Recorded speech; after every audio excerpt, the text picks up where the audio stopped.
I'm Intruder Green. You might know me from things like Festival of the Sound, Ontario Correctional Institute, and Fallout Shelter. Welcome to the Intruder Green podcast. Oh yeah, there's lots of stuff that's just been happening, and that's pretty normal, especially for the last year or so. Probably like 4 years, longer than that even. Stuff's always happening, People are like, I can't wait when things get back to normal. And I'm like, well, what the fuck is normal? Shit hasn't been normal for a long time. Basically, my entire life. What's fucking normal? But anyway, I get what you mean when you say that. It's like, fuck this COVID shit. Hopefully, the whole vaccination stuff helps us out. And we can fucking start, like, partying again and stuff. That would be nice. It would be nice to, like, see people in a room together and, like, maybe you could find somebody and make out or something like that. That'd be real cool. But I don't want to like reach too far or whatever the kids like to say. All right. But, it could be cool. You hang out and party, go to some shows, play some shows, perhaps. That would be cool. But anyway, so that's what I think people mean when they say, like, I want things to go back to normal. It's like, what's normal? But yeah, I just want some things back. I don't need it to be like normal. Like I want to go back in time and expect whatever that was to be like normal, because things are never going to be the same, right? Like we're just progressing through time and space, right? It is cool that way. It's like science fiction, like fucking Guardians of the Galaxy and shit. Yeah, that's right. That's my favorite science fiction, by the way. Like fucking Marvel comics and stuff. Like that shit is so cool. Like I like Star Wars too. I kind of like Star Trek. I mean, it's a little too like nerdy for my taste, but that's cool. Like I think it's nice to have. It's just it ain't my thing exactly. Like I will catch up on an old episode with like Captain Kirk though, because he's fucking crazy dude. But whatever. I want to give a shout out to the patrons. No, not the patrons. I want to give a shout out to the producers of the podcast. We got Luke Ellis, Ren Sans, Heather Royston, Gem City Sabrina, Vaughn Cotton, Sarah Koenig, Audacity Crash Clothing, Cardboard Box Colony, Chelsea McNally, and Carlos Hernandez. Thank you guys, everybody, for hanging in there. I know, again, I ain't been coming out with episodes as often as I would have liked to, but we got some in the works. Melanie K's been hooking it up. So, we got another one of those. And speaking of which, on this one, we got Joel Wasson. I believe his name to be like somewhat French sounding because he's from Canada. Not exactly like, Quebec or nothing like that. But, I feel like his name was probably originally French or something. I don't know. Could be cool. Could be true. I believe it to be true. All right. So anyway, he's in a band. He's like a family band dude. He's in a band with his kids. And I know that sounds kind of weird to a lot of people, but it's actually pretty cool because he's an old school punk rock dude. And I love talking to old school punk rock dudes that like have been around even longer than me, because they could fill your brain with knowledge about like what the scene was like way back when, and like how it's changed, and like some fucking cool ass stories that happened, during that time. So anyway, I hope you are getting a chance to go to McDonald's and get some Shamrock Shakes, or like anywhere else that makes those things. I know McDonald's probably owns the like copyright on that or whatever, but like any kind of like sweet minty shake. Actually, you know what? I tried a Shamrock Shake. The last time I had one, I was like, that's not even mint. It is green, and it kind of it tastes like it should be mint, but it's not. It's like it's just a very unnatural flavor, but I fucking love it. And it's I'm saying this because it's about to be St. Patrick's Day. I'm not sure exactly what day this is gonna come out. Oh shit! I forgot to give a timestamp. It's the 13th of March, 2021, baby. All right.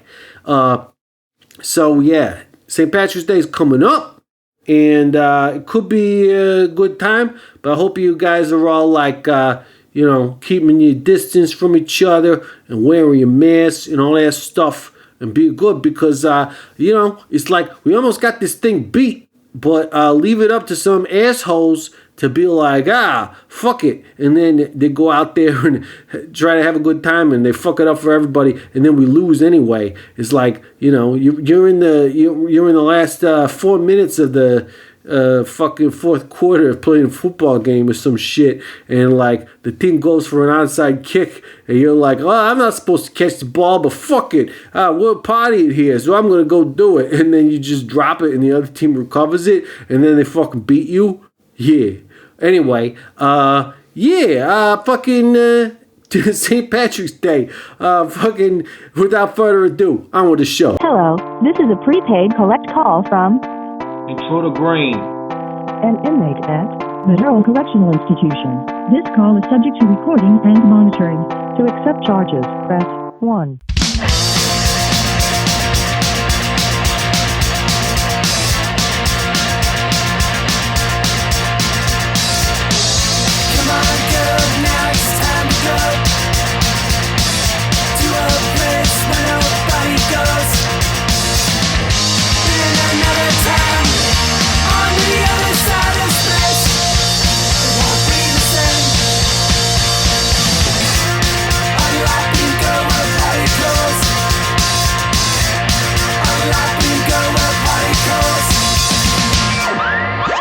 Okay. Yeah. No, it's an audio only podcast, so it don't really matter. It's just kind of nice. Anyway. Hey, tell me about it.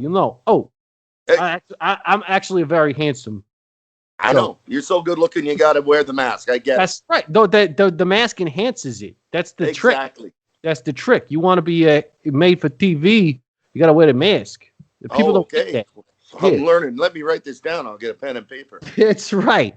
But it's nice to be able to see people when you're talking to them. Even though I got a weird setup, I'm trying a new thing here where like my microphone's over here. Because if it's in front of me, then all you see is like a microphone in my face. Exactly. You wouldn't need the mask. That's right. So this shit is kind of weird. And my microphone stand sucks too. It's like, look at this. It's like, whoa. It's just gonna wander off. Santa, are you listening, Santa? That's right, Santa. I gotta come. Yeah, tell me where your real address is, and I'll say hi when you're not there. I'll borrow one myself out of your sleigh. That's right. Well, I'm recording, so we can get started here. Ladies and gentlemen, Joe Wasson. How do you pronounce it? Wasson, yeah, sure. Yeah. Ladies and gentlemen, Joe Wasson on the Intruder Green podcast. All right. So the band you're in is the Discarded, and I gotta admit I hadn't heard of you guys until Melanie K brought you to my attention. But you're out of Canada, right? Yeah, we're in Canada. We live north of Toronto, but most of our shows we play in Toronto. That's where I lived for a long time, but no one can afford to live in Toronto anymore. Oh yeah, that's a bummer, man. Toronto's tight. Yeah, it's good. It's a good town, but all the musicians, it's getting a bit tight for them to hang there. It's tough for them to hang there now. Especially these days when no musicians can do any fucking work. Yeah. No, it's been kind of a sad time. We about this time last year, we did a tour. We released a new album at that time, and we did a tour. We did 12 clubs for, bands like us, good clubs, good size clubs, 300-400 seaters. Some of them were 100 or 200. Half of them are closed now. Oh shit. Yeah, exactly. Like closed, like not coming closed, back. Like gone forever. Not like closed because of what's going on, but like they're not open anymore. And they were the good ones, the ones that they had, great bands to play. Like one of our last shows that we did was opening for Teenage Ed, this club called This Ain't Hollywood in Hamilton. Damn, and it's gone. It was they had great bands there and great sort of lineage bands like our scale and our size and our type of music. The good places to play with a good PA and a good stage, as opposed to sit up behind the pool table and do your stuff. Yeah, right. It's a weird thing because and I've talked about this with other people, but it's like the way things are going with a lot of the cool, like nicely established clubs, kind of that's happening everywhere, where clubs are shutting down for good. You kind of wonder what it's going to be like when bands can play again. Like, where are we going to play? Is everything going to be owned by Live Nation? I mean, probably. Yeah. But I do remember a time, because most people realize, Master Intruder, we're from prison, but we spent a lot of time in like the southern Wisconsin area, hanging out and hiding out and stuff. And there were times when, and I don't know, I'm building this up because I want to know if anything like this ever happened for you guys, where like you would have clubs shut down because they're punk rock clubs, and it's like that's not always well. Actually, if you play your cards right, a punk rock club can be great because one thing punks like to do is drink a lot, and if you're running a bar and having a lot of punk bands play, you can make a lot of money. But a lot of times, the money doesn't get managed properly, whatever, and clubs close down and come and go and whatnot. And sometimes you only got like one or two that are actually doing things, or you end up with people doing like basement shows and stuff. You hit it. You really hit it. Used to be old warehouse spaces, or we called them speakeasy after-hour clubs.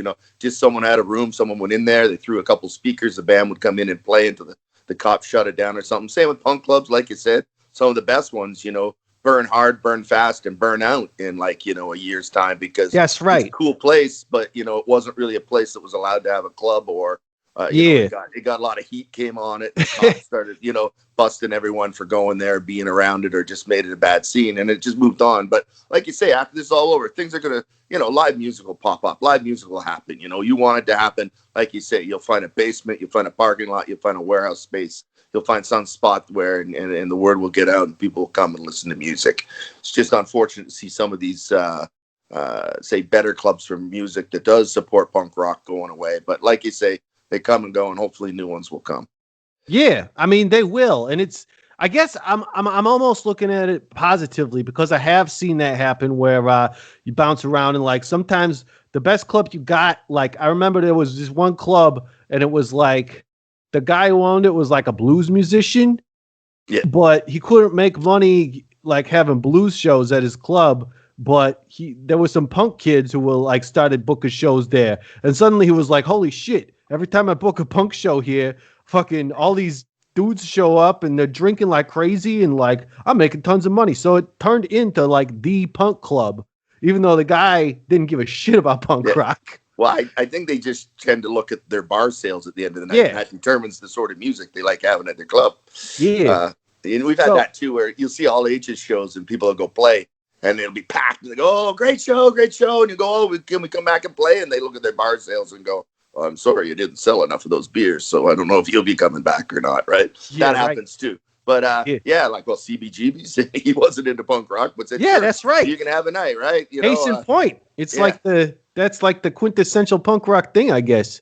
Yeah.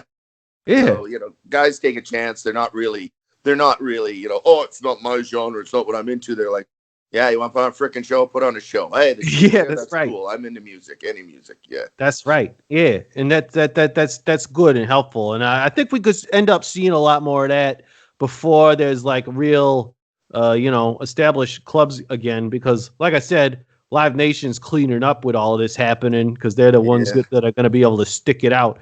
And I don't need to get on the getting the shit. Like they're not going to support bands like us anyway, right? Like they're not. Live Nation isn't phoning me up going, "Hey, we're doing a simulcast. Is your band coming down to do it?" They're going to do the big established legacy acts that are all doing fine. They're getting all these live stream sort of heavy duty club sort of gigs where you can watch them online. We're doing stuff. We had to go to our own place and we booked a studio with cameras and did it ourselves because they're not knocking on the door to.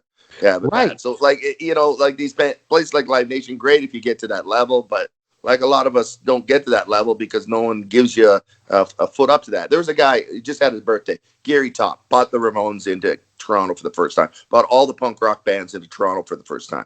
The cool thing about him is he go listen to a band and use his own ears and go, "New band, I'm going to put them on with this great band that's already established," and then create a scene and help it out. When you got promoters like that, that's what really builds a scene. It's like, now it's just like, well, this band's on this label with here, and it's this support with this label. It's all an inside game at a level way above us. And it doesn't really develop new music or get it up to that particular level and exposure that it needs, right? Yeah, absolutely. And well, I guess the other thing I'm fearing, well, I'm on the fence about it because I feel like what is also going to happen is that, and I think it was happening even before the pandemic, is that Live Nation is starting to buy up even the small clubs because they just want to own it all. And then, if the small club's not making enough money, they'll shut it down.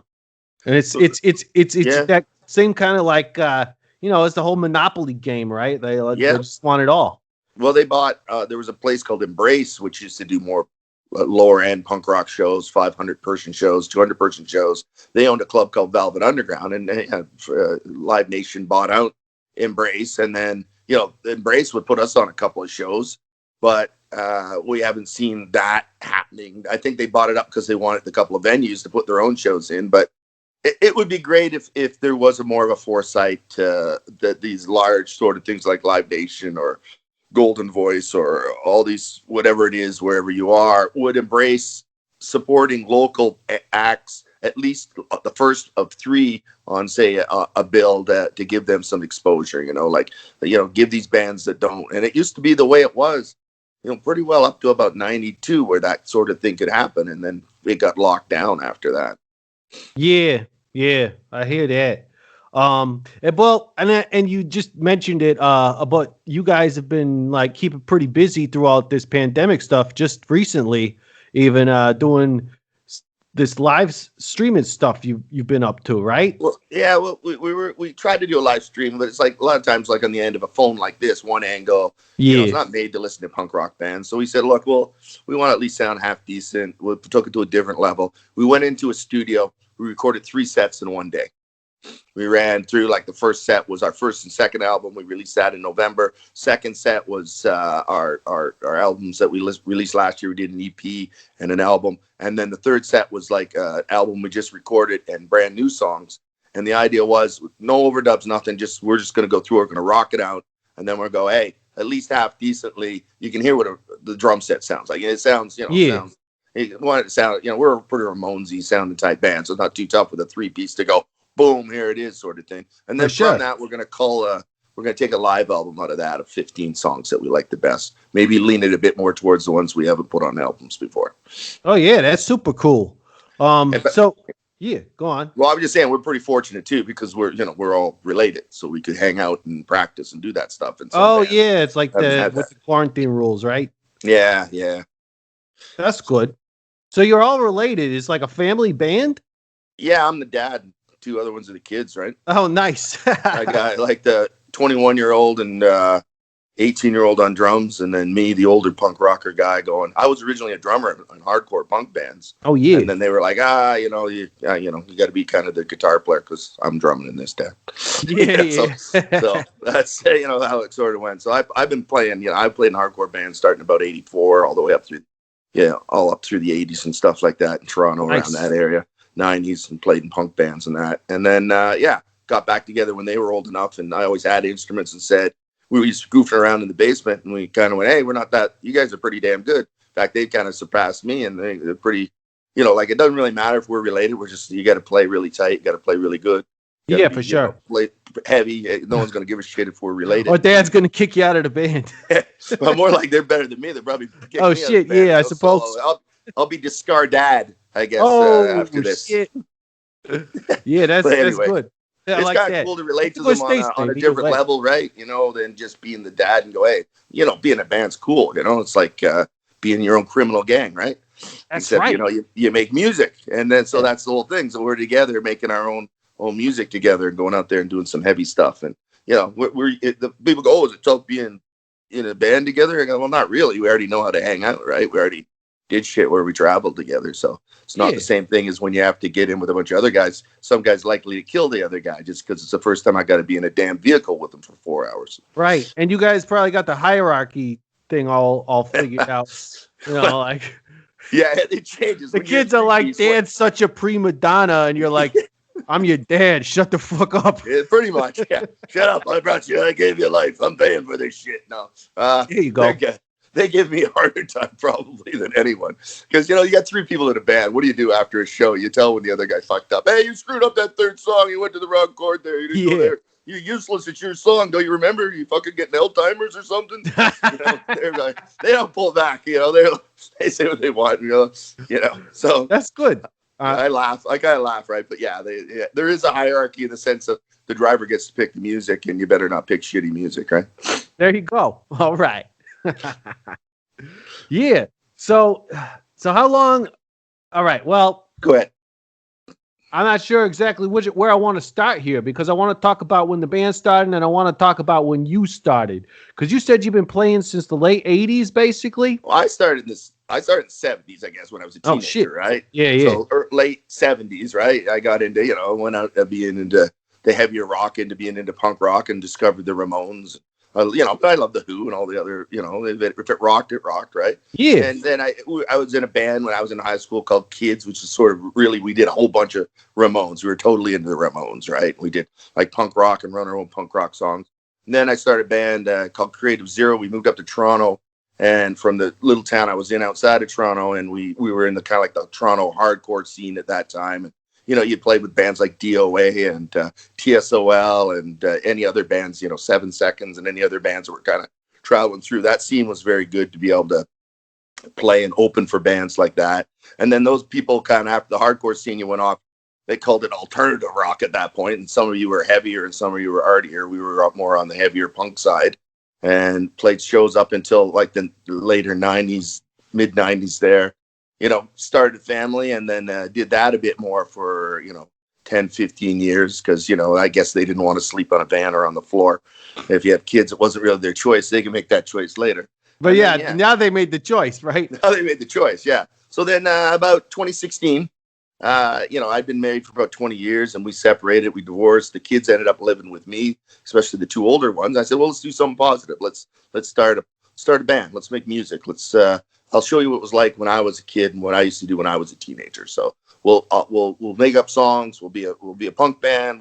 We'll develop, and then we kind of did. Let's go down. I'll introduce you some guys who I recorded with. I'll introduce you some guys some clubs. We'll do some shows and stuff like that. So it was like I was just kind of exposing. There's like a lot of good people, a lot of good times. We can have a good time and do that sort of thing. But we got pretty good, and people kind of liked what we were doing. So it was like, oh, cool.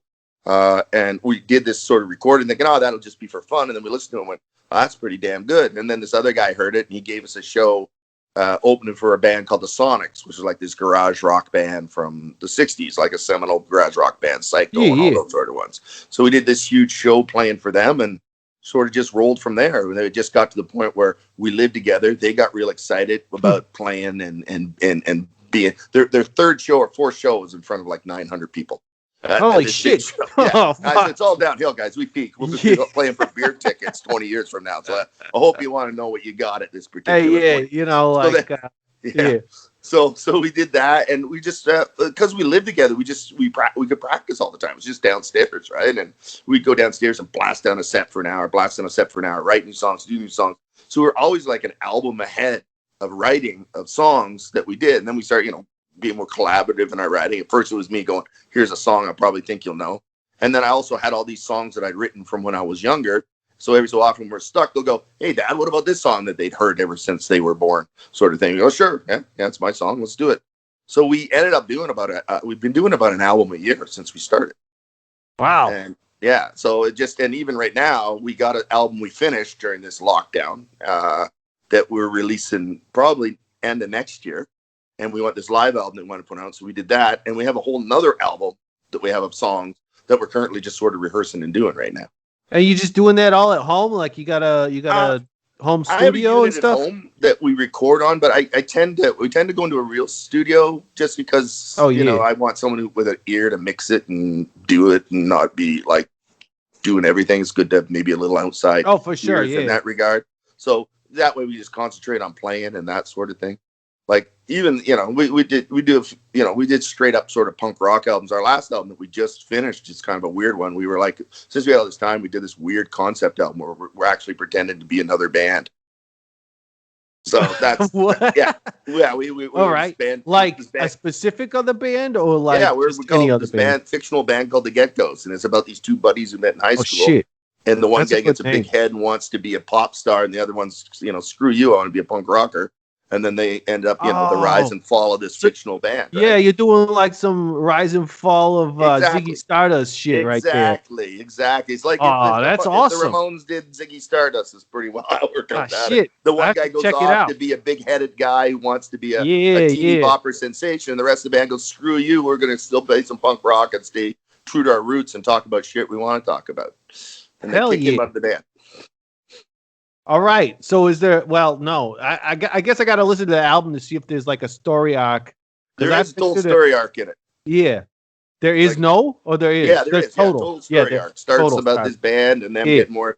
And we got even in between, we got little funny commercials and talk apart like Who's Sellout or something like that, or just we just had and some of that we did at home because we're all during lockdown. So let's just have fun. Let's just do something we want to do and screw it. So there's like some really heavy songs on it, but when the guy sells out, we do the funny, like trying to sound like a pop band or a rock band. Oh yeah, sure. So I can kind of picture this now.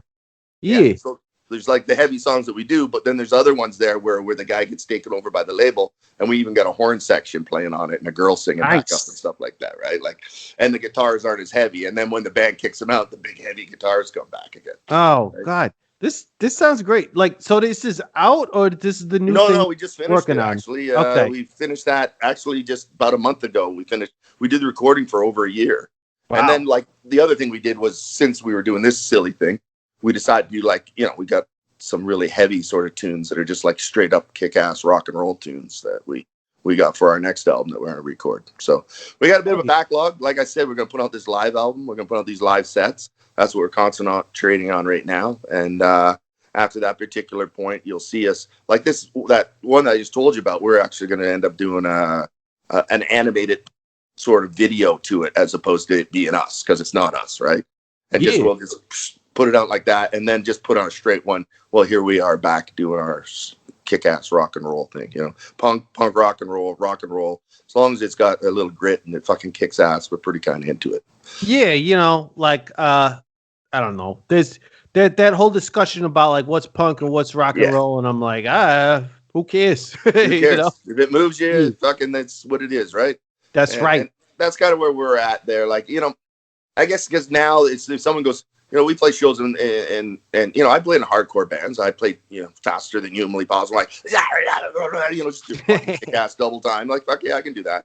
And we have some songs that are like that, right? But not many. We're more, rock. The first wave of punk was more rock and roll punk. Had a rock and roll aspect to it. Oh, for sure. I guess when you say hardcore, if you say punk, most people just think you're more into a screamcore sort of thing, like and then there's other people want to go, that poppy punk thing. Like to me, it's all just, if it's fucking rock and roll and it's punk rock, I don't really give a shit. If I'm into it, I'm into it, right? Like, cool. Yeah, that was like a thing I had to personally get over. Like, I felt weird because back in my day, I guess you were saying like things changed in the early 90s, and I'm like, well, I didn't really get into it until like the mid 90s. Right. So, but my thing was like back in the day, all the scenes, at least where I'm from, would all come together. They'd play, all the crust punks would hang out for the pop punk shows and everything like that. One thing I had to get over was like being super into pop punk and thinking it wasn't like as cool as like the hardcore dudes and the crust punks, and they all had like the extra cool stuff. But I'm like, as time went on, I was like, no, it's all good. Like, I like listening to some hardcore sometimes. I like all of this stuff, and I've definitely been to plenty of those shows too, because that was just what was happening back in the day. And it's it's interesting how it really is. It's all punk rock, it's all rock and roll, and it's all good. Yeah, but we see that too, where like I'd say like out of the original boom of the 70s, later 70s, early 80s punk, that was more rock and roll, a little more nihilistic.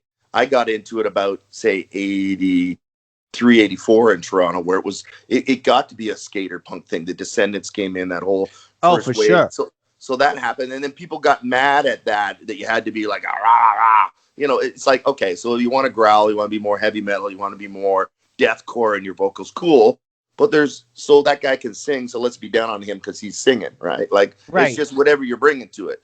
I kind of look at it like food. I don't want to eat I don't eat spaghetti every day. I love spaghetti, but I don't want to eat it 7 days a week, right? I love it when I have it. Right, but, right. You know, I'm going to have some other things during the week. Same with, punk rock, hardcore, any sort of music. I like to have a varied diet, and if anything, it got stricter on what was, this is punk, and you got to be like, right. This, singer got to be this, and the drums got to be going like that, and it's like, it's funny because my kids are pretty blunt about it. They'll go, "Hey, Dad, none of the singers can sing. How come you're the only one who sings?" So I go, "Well, that's just their style." And then, or other times they'll just go, "Great players. Unfortunately, they only had one song." Right, like they're just blunt that way. It's just that's like good. it was a great song. They just played the same song 18 times to us, right? Which is, they wanted a bit of variety. They liked a few of the songs. They liked a few of the things. They liked what was going on. They liked the sort of thing. But overall, they would go, "We like a little." They like a little variety too, right? Though, Yeah, for sure. Yeah.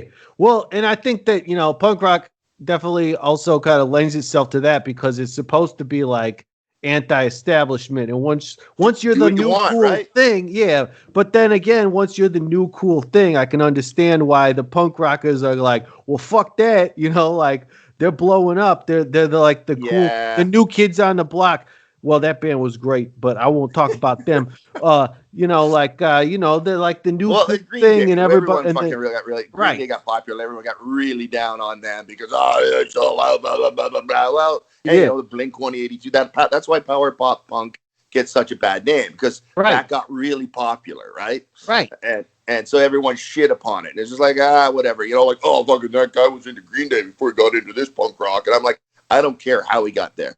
Green Day came after I was already into punk rock, so it's not like they found the way. But my kids found Green Day and fucking loved it, and then got into heavier, different stuff. Great, whatever got you there. You show me what you were listening to when you were 10 or 11, and we'll see how cool you were. I'm sure you were listening to some pretty weird or geeky shit, like right. Or you probably loved it because that was of its time. So why get down on someone? I'm not. Someone go, "Were you into this?" And I go, "Well, I was too old to kind of be into that by then. But if you were into it, cool." But, whatever. I fucking love the Monkees and fucking all this bubblegum rock. And that's, led me on and was an influence to punk rock. The Ramones loved bubblegum rock, right? That's what power punk comes out of, right? So all that stuff's sort of there, right? Yeah, hell yeah. And, and then even like you look at, I used to play drums in a band called Fifth Column. They're like a pre-Riot girl band. They're all women, queercore sort of band. And they were totally into the Osmonds and all this sort of bubblegum stuff. And they would do that stuff, which later went on to, influence bands like Bikini Kill and stuff like that, which was, it didn't matter. If you liked it, you did it, and you put your own bent on it. And that was the big thing I keep trying to tell them, like, punk's supposed to be about think for yourself, be what you want, be true to yourself, and screw what anyone else wants to think, because that's what everyone else is doing. And if you want me to wear a jacket that I'm supposed to be a certain way, well, screw you. I want to be who I want. And that's what it was about, not having to be what I had to be. I want to put on a mask and rob people. So be it. That's right. Feel free to commit crimes. Why not? Feel free. That's about it. But at the same time, like if you want to have a certain look because you think like, hey, those guys, they look real cool. I want to do that. Sure. Then fucking go for it, Right. If you want to do it too, like that's the same thing. If they want to do the other stuff too, that's cool too. If that's the jacket you want to wear and that's the hairstyle, that's all cool with me too. Unfortunately, I can only do one hairstyle now. Right? Hey, so that's the way it is. That's all good. I look like 80 million other white dudes. Yeah. And the hairstyle is on your face. On my face. It's going south. That's where it is. It used to be up here. Now it's down here. It's a good hairstyle. I like it. There you go. I'm a fan. Well, okay. So you got this thing coming out. Yeah. And, you how long has this band been together anyway? I don't think we started February 2016. That's all right. When we got together. Like I was pretty well. Let's be a band. That was it. I remember that. A friend had a birthday party coming up. Wanted the band I was in to play. They couldn't play, and I said, "Hey, I got this thing with my kids. Can I go do it with them?" They went, "Yeah, cool."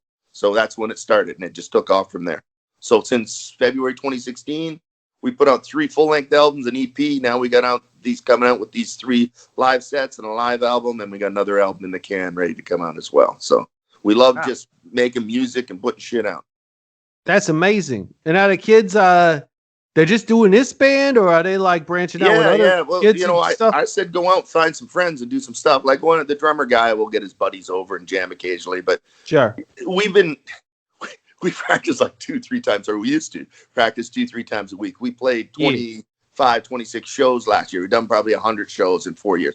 So we're at a level where we're pretty good. We're pretty professional. So when they go to practice and play with other guys, they find it kind of weird because we're pretty business. We're like, we go downstairs and we like practice like you play. You know, we're like kind of like Ramones. It's just like, okay, no chitter chatter and shit in between. We're going to do our 15 songs and we're learning a song. Maybe we'll take a bit of time, but mostly we're trying to run the set. So yeah, that's a big thing is, they haven't started playing. They're also at an age now where a couple of them they've finished high school. So they're going to be going off doing whatever they're going to do. Right. Like everything has a window like most bands. So I imagine that might happen too, and we might just be getting together to do recordings because no live shows and shit like that. Sure. I'm sure that'll be happening. So at that point, yeah, I'm sure they will. But at this point, no, they kind of just play with us together because we're pretty tight and pretty good bands. But I'm sure they'd be able to go on and play with whoever they wanted to, and I hope they do. You know? Oh yeah, and Thanks for listening to the Intruder Green podcast. By now you probably heard about our sponsor, Stupid Rad Merch Company. And if you haven't, then listen up, because I gotta tell you, Stupid Rad Merch Company is a great web store with a bunch of your favorite bands at stupidradmerch.com. And if you're in a band and need some work done, they can get you totally covered for a modest price and super quick turnaround time. But don't just take it from me. Here's what the ladies from Bad Cop had to say about it. Yeah, comes up with great ideas. It's always pushing, always moving. Simeon is delightful to work with. He's very responsive and professional, and it's the quality of the shirts. I like them. Yeah, high quality. Very well done. Very well done on the ink. It really feels like a family again. It feels like it's a place where you can trust what's happening. And don't forget to use the code PRISON at checkout and get a 15% discount on all Stupid Rad branded apparel. That's PRISON, I think. I don't really know how to spell, but those are the letters they told me to say. StupidRadMerch.com. StupidRadMerch.com. Guitar players, I bet you thought you were shit out of luck when it comes to finding your dream guitar or amp. You know, you go on some auction site or something and it's all crap. Yeah. Well, that's because, you know, you gotta look in the right place. And the right place is Yeah Man's Vintage and Used Guitars. They got exactly what you're looking for. Now, I know what you're thinking. Aren't they located in like Switzerland or something? Yeah, man, they are. Bern, Switzerland to be exact. But you know, you can get on the internet and you can go check out their website, yeahmansguitars.com, and you can order stuff on there. So, you know, it don't really matter where the heck you are in the world. You can just get on their website and find all sorts of cool stuff that you're looking for. And you might not even know that you wanted it until you see it on there, and there's a lot of good stuff. If you got something specific you're looking for and need some help finding it, just hit up Yeah Man Guitars on the electronic mail. That's the email. It's like 21st century and you got email and websites. It's like amazing. Some people will call it magic. Some people will call it science. I just call it, I don't know, crazy shit. yeahmansguitars@gmail.com. As far as email goes, it's where you email them. And while you're at it, get your band a tour in Europe and stop by the shop. Michael and the rest of the crew would love to meet you, I'm sure, and you could tell them Green sent you. Yeah Man's Vintage and Used Guitars. Well, and it's kind of cool because like you said, they get in these like jamming with friends and stuff, and it's a little weird. Like most kids, when they start a band, they don't have like some old salty dog who's been around the block a few times, like and knows what to do. You know, like a lot of these kids are probably just winging it, you know?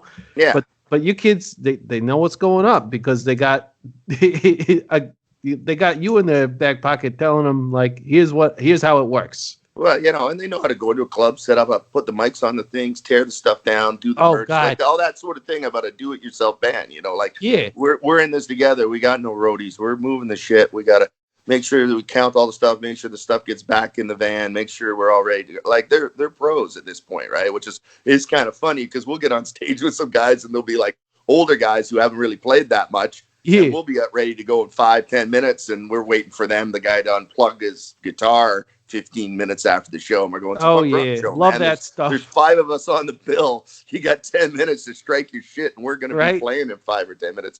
And they're funny too. Like they'll get up and they'll go, "Do you guys need a sound check?" You go, "Using the same kit, right? We'll be good to go. Don't worry. We'll be ready to go in 5 as long as you got the bass and the drums half decent. We're a 3-piece. Can't be that tough, right?" Right. Yeah, that's good stuff. Their level of professionalism is kind of ironically pretty high for people that have been that young. Like it's funny because the one guy started, he was 13 years old when he started playing drums in this band, like playing live, right?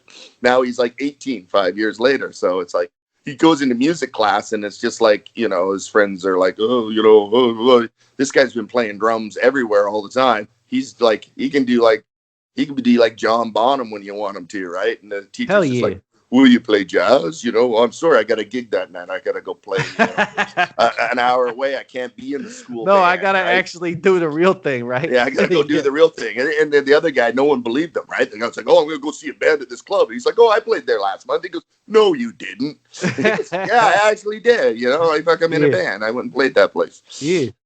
Nice. That's amazing.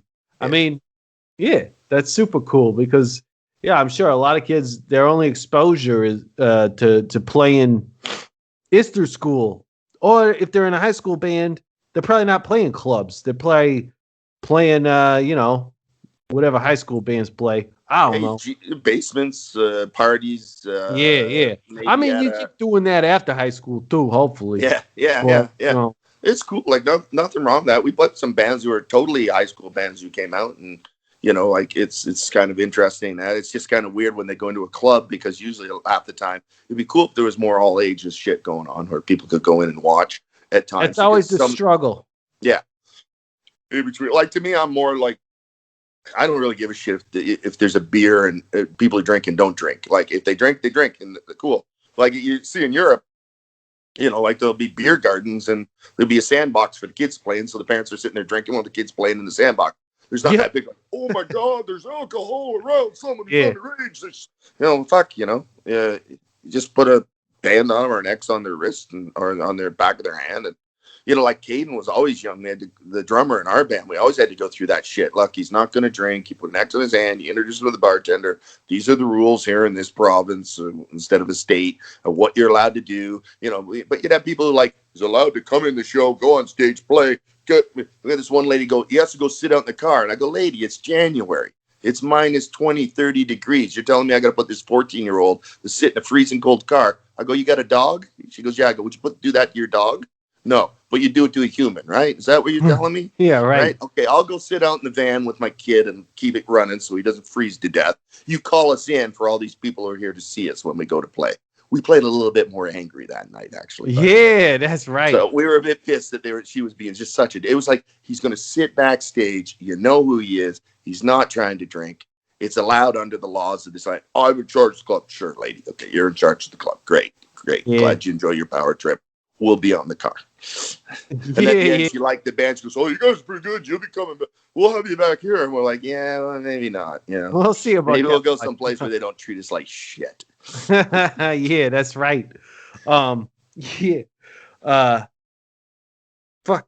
I had something, but anyway. Don't worry, I'll just keep talking away because apparently I drink coffee and I ramble. Yeah, that's good. I'm doing. I'm over here in Germany. They got this stuff called Club Mate, or Club Mate, as I like to call it, and it's like. You ever heard of Herba Mate? Herba, whatever. No, like I've been to Germany a few times. But oh yeah. You have you toured in Germany? No. I worked for a company that was German. I used to always go over there. So I've been there about 4 or 5 times. I quite like the place, actually. I was Munich. I went to Berlin. I thought that was totally freaking cool. Oh yeah. Yeah. Cool shit, yeah. You're there now? Yeah, that's where I'm hiding out at an undisclosed location. People know I'm in Germany, but it's undisclosed. Yes, of course. Yeah, and I cannot trace you with that white wall behind you, so don't worry. That's right. That's why it's there. Excellent idea. That's right. So no, Germany has a really good rock and roll feel to the country, right? Like they love one of the few places where we've sent stuff has been to a German radio station. They're like, "Oh yeah, we love this." Yeah. I think they're really stoked on I guess I would just call it American music at this point.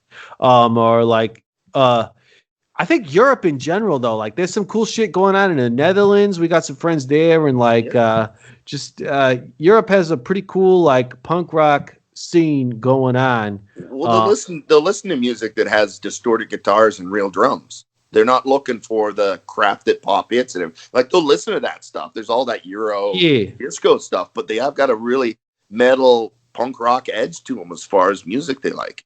Oh yeah, for sure. And I think because that. You know, I don't know. I think a lot of that stuff is really established over here as far as like, if you listen to the radio, it is like so weird. Like just, I don't know. It's either like weird 80s stuff from bands that like bands that were one hit wonders in America, but here they've got like, they'll play every fucking song on the record on the radio. Yeah.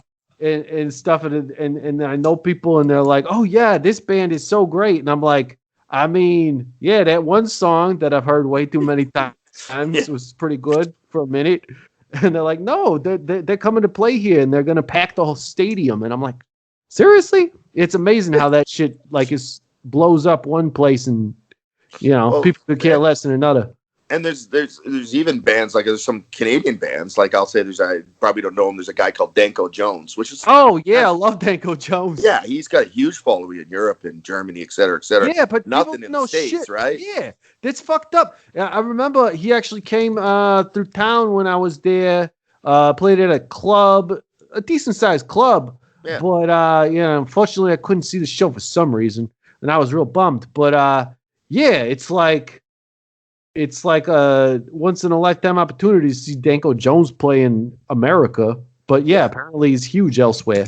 Yeah, and right. So we'll go down to the States. He'll play the 200-seaters, the 100-seater sort of clubs. Right. Whereas in Europe, he's playing festivals and stuff like that, like you're saying. So you're right. So they latch onto him when they like something. You're right. It might have been one song that you heard, and people have a whole nother career over in Europe and that. But we tend to be North America-centric, U.S.-centric as far as what's popular in that. And at this particular point, even what, they talk about even this pandemic and not being able to hear music. Well, how do you get music? It used to be you'd go down to a cool place like Rotate This or the Record Peddler in Toronto. Right. And that's where all the punk rockers played. And they would go, hey, they'd hand you this album and go, you should listen to this shit. Or what's cool, what's new? Here's this. So you had that back and forth with someone who could kind of mentor the sort of musical taste or turn you on to something you didn't know. Now it's like you go on to Spotify, and it's like, this is what you might like based on the 5 other things you've ever listened to, or Apple Music or something. And it's just a regurgitated algorithm. So you don't get anything really new. It's just kind of eating itself as far as here's more of the same for you, as opposed to something completely different.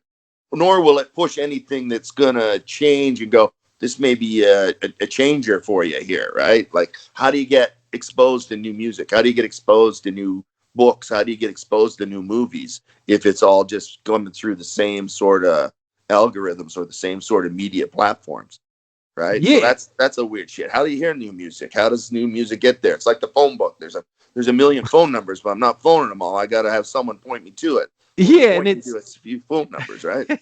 It's like, and that used to be a thing. Like you go to shows even, and like there would be other people in bands just passing out demos and be like, "Oh, you like punk rock? Here, check out my band." Yeah, exactly. And then you go fucking listen to it, and then be like, "All right, I'll keep an eye out for these guys."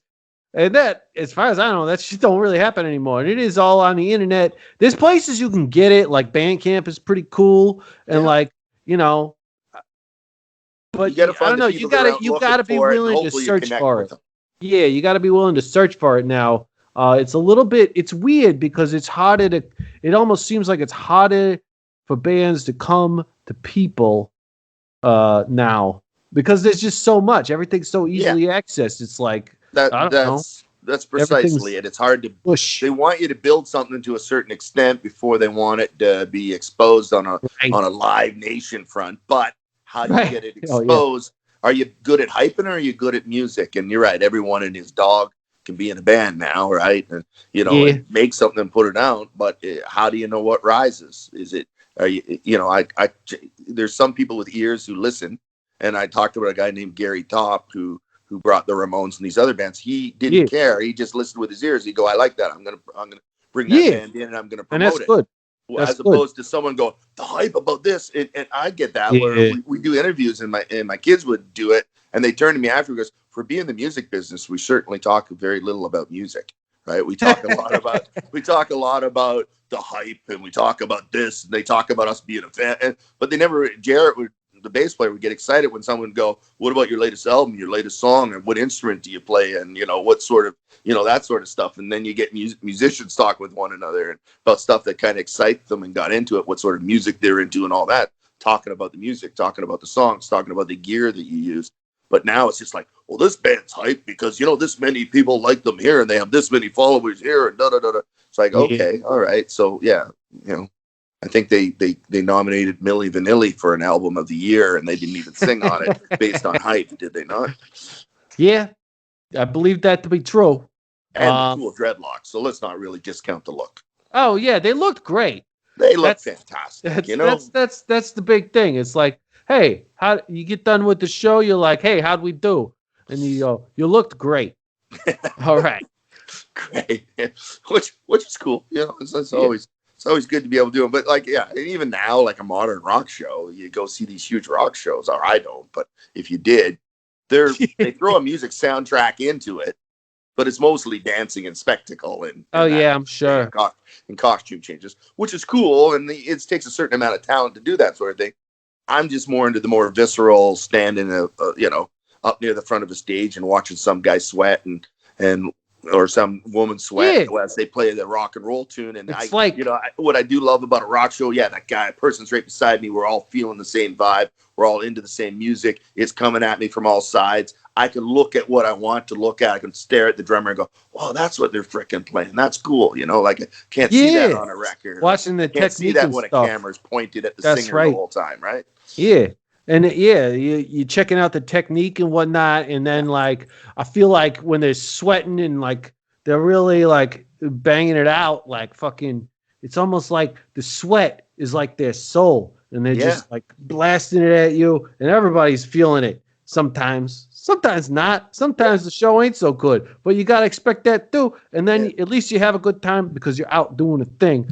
And we haven't experienced that in a while. No. It's so cool to watch a band actually make music for real. Look, he's moving that foot pedal. He's playing, he's hitting that cymbal. That song that you heard on the record, that's being recreated for you right there in front of you with people actually playing instruments. That's pretty fucking cool to watch, Yeah, absolutely.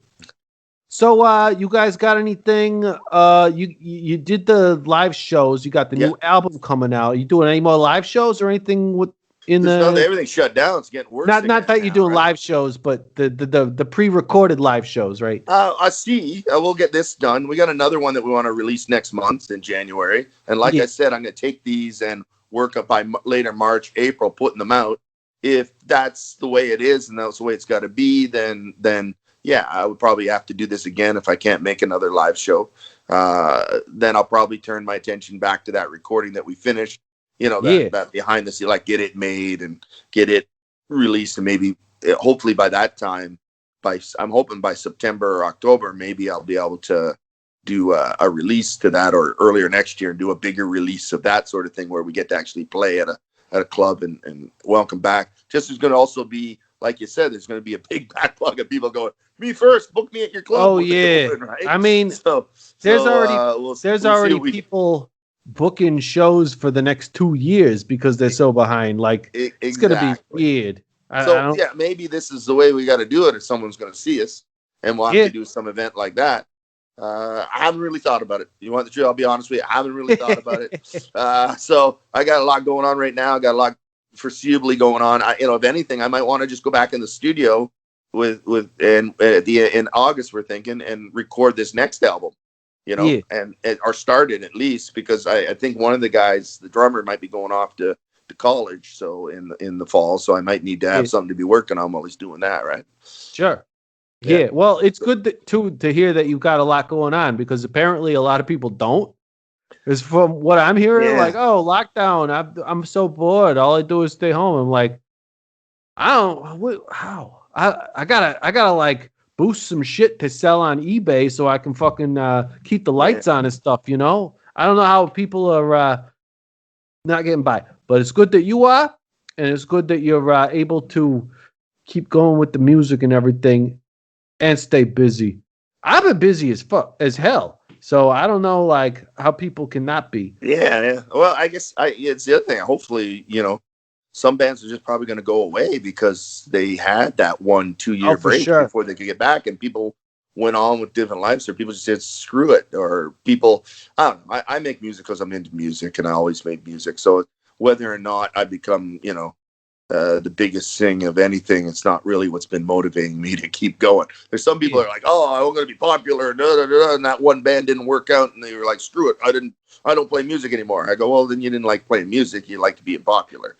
If you're into music, you're just going to play it. You're going to play what you like, and you're not going to chase some fashion, and you're not going to chase something. You're just going to make the kind of music you make, and that's what it is. So that's all I've been doing, and hopefully, people continue doing it. But like you say, there's going to be some. We just might not see that band anymore. Or like you say, it might have starved some people out at this point. Unfortunately, we had to go boost something just to, sell it on eBay just to keep going. Right. Yeah, exactly. And I feel like, it's almost like it could be kind of like a cleansing.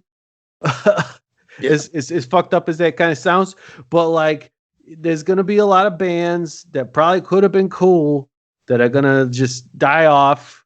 But there's also going to be a lot of bands that would probably be real shitty, and they're going to die off. And maybe there'll be some good bands that survive, and they'll have more space once it's all said and done to like come back. And like once people are going to shows again, it's going to be like, I don't know. I'm almost scared about that. How people are going to react to like, going out to like a packed club again someday. Well, I hope that this goes away. The reason why they can't, or well, that's what I mean. Hopefully hopefully it's off the freaking hook, because I don't know about you, but it was getting a bit, even before this thing, live music was having a tough time, right? Like they're talking, like people weren't going out to clubs, right? People weren't going out to see live music. Hopefully people, because they can get it all online, and now that's the only way you can get it. So maybe hopefully people are have their appetite whetted to go out and get back into a fucking packed club and have themselves a freaking time. So hopefully, it's a bit. I hope it's a bit crazy. I hope it's packed freaking shows of people going ape shit nuts. Is what I hope it was, when people go and see it and go, I can do this before. Yeah, exactly.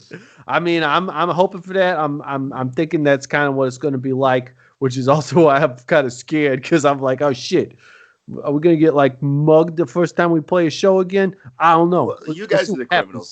Just remember that. That's right. Gotta keep that in mind. The first time we went on tour, before this band, I remember going, oh man, there's scary people everywhere. Watch out for the Lugans. And then after about a week or two in, we walked into a place. We were touring across Canada. Place went silent. Everyone turned and looked at us, and I looked at them and go, don't worry, guys. We are the Lugans. We are the criminals. They're the ones they're afraid of. We don't need to be afraid of them. We need to put them at ease. What is a Lucan? I never heard that. Just like a crate, like, I'm going to come and smash up this place. Oh, like a hooligan. Just, we call them Lugans, like a crazy drunken guy who's going to, just do violence and, a criminal.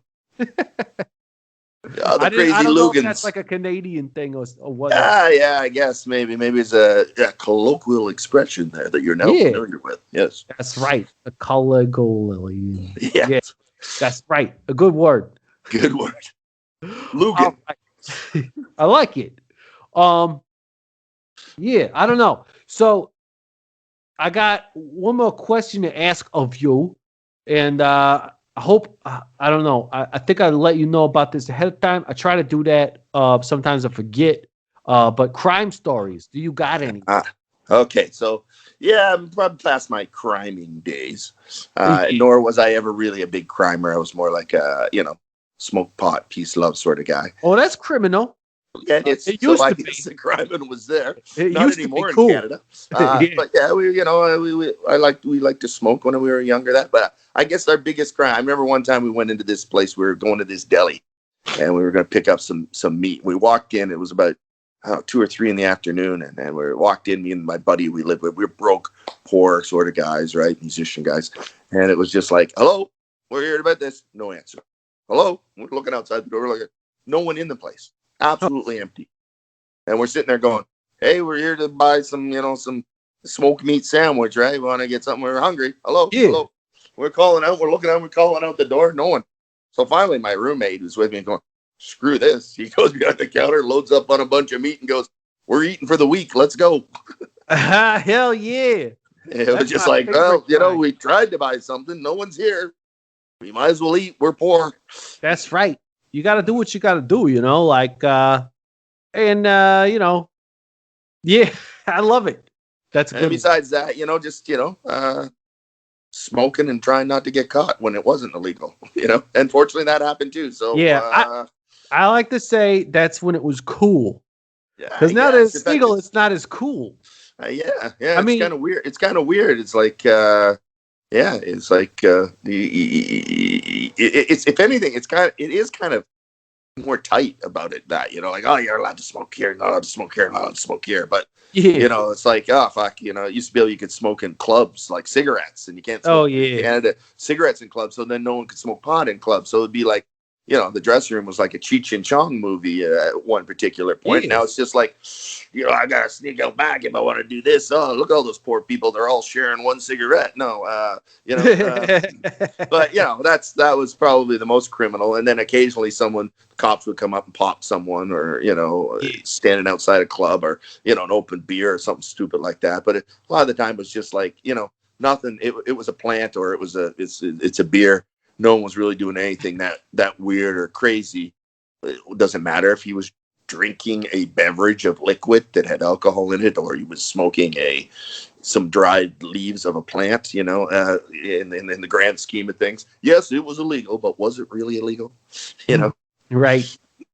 Yeah, I would say there's somebody once said there's no rules, only guidelines. And they were talking about music recording. But I kind of feel like that's a good metaphor for life. It's like, there's only guidelines, really. There's not rules. They call them rules, but it's more like a guideline. Like, hey, you want to not go to jail? Then don't do these things. Well, and it's like, it's a guideline. You could still do them and maybe not go to jail, but it's more likely that you're going to go to jail. So it's kind of like, if you're not really bothering anyone and you're not harming anyone, what's the big deal, right? Exactly. So they make up these rules so that we can live together in a society. But okay, I get it. I'm not supposed to kill you. I don't want you to kill me. Okay, I agree. We both agree on that. Great. Yeah, that's a good one. That's a good rule. Maybe I shouldn't sleep with your wife. Don't sleep with my wife because I want to kill you. Good rule. Don't steal all my shit. I'm only going to kill you. Good rule. I don't know. Like, they come up with these rules there to kind of make it so that we can all cohabitate. Yeah, well, the guidelines for you're doing no harm. I'm doing no harm. I'm not going to rat you out if you're not doing any harm. Okay. That's right. If you can walk around and exist in this world and you're just living, just live. All right. But if occasionally, you're beating the shit out of them. Yeah, maybe you shouldn't beat the shit out of them because he's not allowed to. You're doing a little harm there, right? Yeah. I don't want you to beat the shit out of me. I won't beat the shit out of you. Great. There you go. Yeah. Good guideline. We'll call them guidelines. Good guidelines. Good guidelines. Those are good guidelines. Yeah. Not all the guidelines are good, but a lot of them are. Some of them are pretty common sense, and then they get into the stupid ones where, you're allowed to smoke this here, but not 2 inches that way. And you're allowed to have this in your hand standing here, but you're not allowed to have that standing over there. Yeah, to me, those are guidelines, okay? And if nothing's really going that south there, maybe I understand your larger concept of, well, you got your guideline, but pretty well, if it wasn't hurting anyone, who gives you shit? Yeah, it's convoluted. That's what it becomes. Yes. And I'm not going to rat you out, right? No one likes a rat. That's right. You dirty rat. All right. Dirty rat. Yeah. Stool pigeon. Stool pigeon, yeah. Let's go back. All sorts of animals. I don't know. Yeah. Pigeons and rats. I guess they're dirty. Right? It was used in prison. But there used to actually be these pigeons. And they used to take them. They'd nail them to a stool. And the cries of the pain would attract other pigeons to it. And they would kill all the other pigeons to eat. Hence the expression stool pigeon. Holy shit, that's The fucked up. cries of that bird attracted everyone else in, and it was then became a jailhouse sort of expression for his squealing would get everyone else. Hurt. Yeah, I'll have to try that next time I'm there. Yeah, nail someone's foot to a stool and see if it attracts anyone else. Okay, I'll see what happens. I'll see what happens. See, you want to be a stool pigeon? I'll make you one. Hey, all right. Yeah. Well, Joel, it's been a pleasure. I don't know if you got anything else you want to put out there for the universe to know about. These maybe social live streams so you can see them, right? Yeah, that's right. So you can go to we got a YouTube site, The Discarded, free, man. You want to go watch it? Go watch it, okay? Turn it on, put it on a big screen, crank it full through a stereo, and as much drink some beer, smoke some pot, as much as you can, have yourself a concert experience. Invite some friends over, jump around. I don't know. That's right. Do it. I feel like that's going to be a thing in the near future, before we're done with all this, is like maybe you get together with the friends that you can have in your place, and you just like watch a live band and hang out, fucking like act like you're at a show. It could be fun. It could be. It's what we got until we can't have fun that way, right? That's right. All right. And just if you want, you can head over to Bandcamp. We got stuff there. We got other stuff. Check us out. Like you say, you hadn't really heard of this band from Canada. You could check out this band from Canada and maybe discover your new punk rock classics that you want to listen to. Yeah. I've listened to a little bit of it. I'm going to listen to a lot more, and I'm really looking forward to that new thing you guys are doing. It sounds amazing. All right. That was good chatting with you. Yeah, you too, buddy. We'll speak to you again soon. And looking forward to your new tunes. All right. Take care. All right. And that's it for the Intruder Green podcast. You can hit me up on Twitter, Facebook, and Instagram, all at Intruder Green. The Intruder Green calling line is +1 608 535 9608. Patreon.com/Intruder Green if you want to become a producer of the podcast. The Intruder Green podcast is produced by Colin Bennett, hair and makeup by Genevieve Smith, set design by Dylan Rayma, catering by Matthew Hendershot, lighting Sweet Lights, Rahway, New Jersey. Our theme song is Particles by Type Bro. Aaron Go Bra.